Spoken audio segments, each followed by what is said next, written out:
ఈ ప్రజాస్వామ్యాన్ని కాపాడుకోవాలన్నా, గత ప్రభుత్వ అరాచకాలకి గురై అనేక ఇబ్బందులు పడ్డ తీర్మానాలను కాపాడుకోవాలన్నా మన అమూల్యమైన ఓటు బ్యాలెట్ పేపర్ 2లో ఎదురుగా 1వ నెంబర్ ఒకే ఎట్టేయాలి.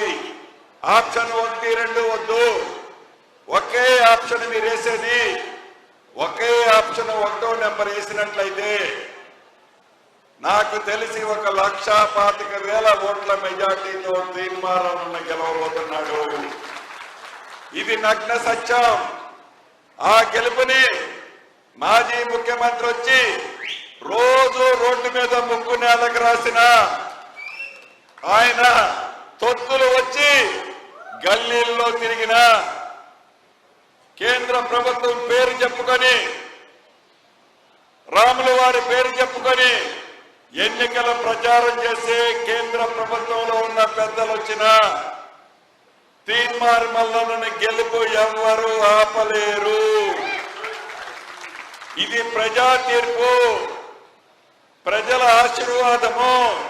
దానికి కారణం ఒక్కటే, గత ప్రభుత్వంలోని పెద్దలు గత ప్రభుత్వ నిరంకుశ పాలనలో వాళ్ళు చేసిన అరాచకాలని ఏలెత్తి చూపినందుకే తీర్మానాలన్నీ అన్ని ఇబ్బందులు, మార్చిన పోలీస్ స్టేషన్ మార్చకుండా, పెట్టిన కేసులు పెట్టకుండా, పెట్టిన జైళ్లు పెట్టకుండా, స్టేషన్లు మార్చి, కేసులు మార్చి, జైళ్లు మార్చి ఎన్ని ఇబ్బందులు పెట్టారో అని వాటికి ప్రతిఫలంగా ఈ ప్రభుత్వంలో తీర్మానాలకి కనీసం 1,25,000 ఓట్ల మెజార్టీతో గెలిపించి గత ప్రభుత్వంలో పెద్దలు చేసిన తప్పులకి వాళ్ళకి కనువిప్పు కలిగే విధంగా ఈ ఫలితం ఇవ్వాలి అని మనస్ఫూర్తిగా నా